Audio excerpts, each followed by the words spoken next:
Essex edge in front in tight Chelmsford clash. A Siddle sixfer had Essex on top, Warwickshire restricted to 166, but the Bears bit back. Nick Brown dealt with early in the hosts' innings to leave the score 16-1 heading into day 3. Cook and Wesley looked to build a platform for their side, but the captain would go with the score still shy of 30, and edge through to Burgess off Hannon Dalby enough to see him depart. Lawrence joined the former England captain and together they set about dragging Essex's total past 50. The figure reached when Cook turned a single into the leg side. Batting not straightforward so far on this surface. Bad light brought the truncated session to a premature end. The score at lunch, 65-2. After a prolonged break, they finally got back underway. It was still slow going for Essex. And Warwickshire took advantage.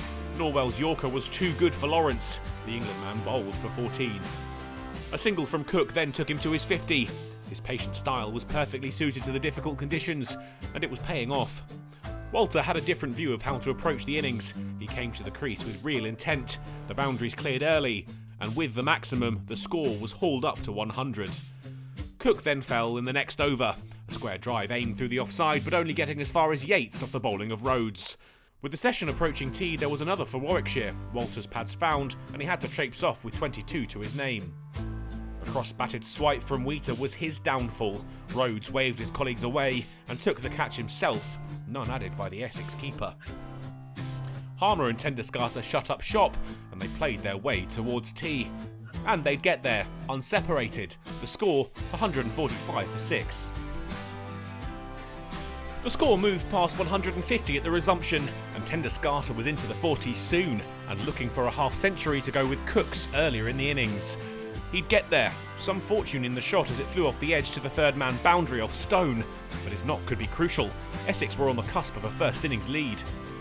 They'd take the advantage, but lose Doeschate, out as he gloved one down the leg side. The lead was only 14 when Bresnan removed Siddle, well taken by Hayne low in the cordon. Harmer and Cook stuck together though, and took the total to 200 runs, their advantage now creeping up towards 50. Get there, and they'd be in with a sniff of a final day win. They'd have to do it without Cook though. Briggs got one past the bat to bowl him, and leave Essex down to their last wicket.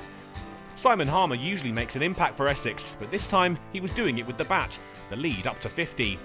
Stone brought the innings to an end, and edged through to Burgess seeing the back of Porter. Essex all out for 217, the advantage 51. The contest was a tight one, lots of starts throughout the lineup, but only Cook and Doeschate had converted to 50s. Warwickshire tried a bit of everything with the ball, Rhodes the pick with 3 for 21. There was just one over for Briggs and the night watchman Rhodes to survive, no runs added. A fascinating final day lay ahead.